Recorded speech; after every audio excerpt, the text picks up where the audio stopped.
In a heartbreaking case that has left an entire community reeling, investigators in South Carolina have revealed horrifying new details about the death of a 4-year-old boy.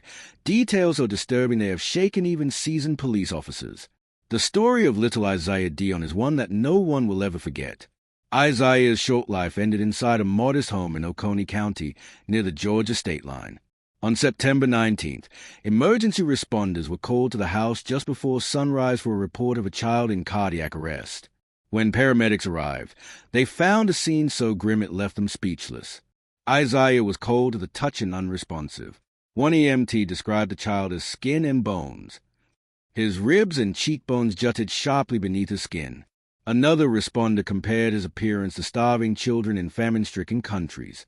The little boy weighed only 21 pounds, far less than what a healthy child his age should weigh. According to police, Isaiah's condition was not due to illness. It was abuse, long-term, deliberate, and cruel. Prosecutors allege that Isaiah's mother, 23-year-old Isaiah Dion, and her husband, 30-year-old Joshua Latimer, subjected him to months of torment, starvation, and neglect. Latimer, a South Carolina Highway Patrol officer sworn to protect the public, is now accused of one of the most horrifying crimes imaginable. Police say the couple's treatment of Isaiah showed extreme indifference to human life. Among the most shocking claims is that Isaiah was denied water and forced to drink from a toilet. Investigators believe the boy was confined to a dark, isolated room where curtains were stapled shut to block out sunlight.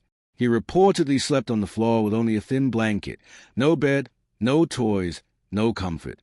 In some instances, he was allegedly locked in a closet for hours at a time. While Isaiah suffered, another child in the same home, a younger sibling, was reportedly healthy, clean, and well-fed. That child received regular medical care, while Isaiah, prosecutors say, was never taken to a doctor despite clear signs of starvation. Detectives are still trying to understand why Isaiah was singled out for abuse. Court records show that Isaiah had spent much of his early life living with his grandmother. Family members cared for him until Destiny began a new relationship with Latimer. Believing she was creating a stable home, she brought Isaiah to live with her and Latimer. But what followed was anything but stability. Neighbors later recalled signs that now haunt them. Some remembered Isaiah eating large portions of food whenever he was outside the home, while others said they rarely saw him at all. If only we'd said something, one neighbor told local reporters. Maybe he'd still be alive. At the couple's bond hearing, prosecutors presented the grim findings of the autopsy. The medical examiner confirmed that Isaiah died from a combination of extreme malnutrition and blunt force trauma, a result of chronic abuse. His little body had simply given up. Destiny's attorney pleaded for her release on bond, arguing she was not a flight risk and was a young mother overwhelmed by fear.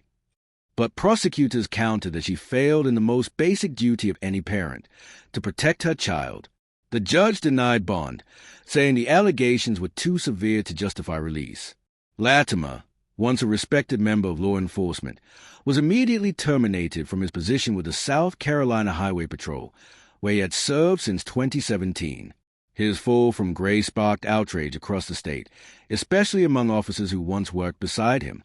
"It's hard to imagine," one trooper said, "that someone who wore this badge could do something like this to a child." Court documents also revealed haunting photographs on the couple's wedding website, showing them smiling alongside Isaiah just months before his death. The happy images now serve as chilling reminders of the darkness that unfolded behind closed doors. Legal experts say this will be one of the most emotionally charged trials South Carolina has seen in years. Former prosecutor Josh Corman explained that the case will hinge on the medical examiner's testimony and forensic evidence, Isaiah's weight, his injuries, and the conditions inside their home. "The photographs will speak louder than any words," Corman said. "They will show the jury what this child endured." Both Dion and Latimer are charged with homicide by child abuse, a felony in South Carolina that carries a potential sentence of 20 years to life in prison. Prosecutors must prove the abuse was intentional, that the couple knew their actions or inactions would likely cause serious harm or death. While the death penalty does not apply to this charge, prosecutors could pursue a harsher penalty if further evidence surfaces, such as proof of torture or sexual abuse. For now, both defendants remain behind bars without bond, awaiting trial. Behind the scenes, investigators continue piecing together Isaiah's final months. They are examining text messages, social media posts, and medical records, and interviewing neighbors, family members, and co-workers. Every small detail can help answer the question everyone keeps asking: how could this have happened? There is speculation that Isaiah's biological father may come forward during trial, though his current whereabouts remain unclear. Prosecutors may also call Isaiah's grandmother to testify about his early years and the abrupt change when he moved into his mother's care. Those closest to Isaiah describe him as a bright, curious child who loved trucks and cartoons, a little boy who didn't deserve the life he was given. Defense attorneys are expected to argue that Destiny was not the aggressor but a victim herself, possibly trapped in an abusive relationship with Latimer. Some believe her team may claim she feared him and was too intimidated to intervene. Legal analysts say that defense will be difficult to prove, especially given her failure to seek medical help for her dying child. As the case moves forward, the community remains shaken. Outside the courthouse, a growing memorial of teddy bears, flowers, and candles sits beneath a sign that reads "Justice for Isaiah."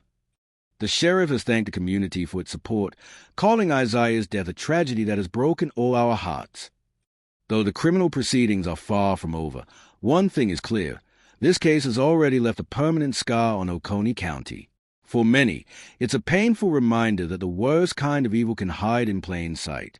Isaiah's story, as devastating as it is, may help save other children. Authorities urge anyone who suspects child abuse to speak up, to call law enforcement or the National Abuse Hotline before another innocent life is lost. For now, the world waits for justice. Justice for Isaiah Dion, a little boy who deserved love, protection, and a chance to grow up. Instead, his short life has become a symbol of the unthinkable cruelty no child should ever face.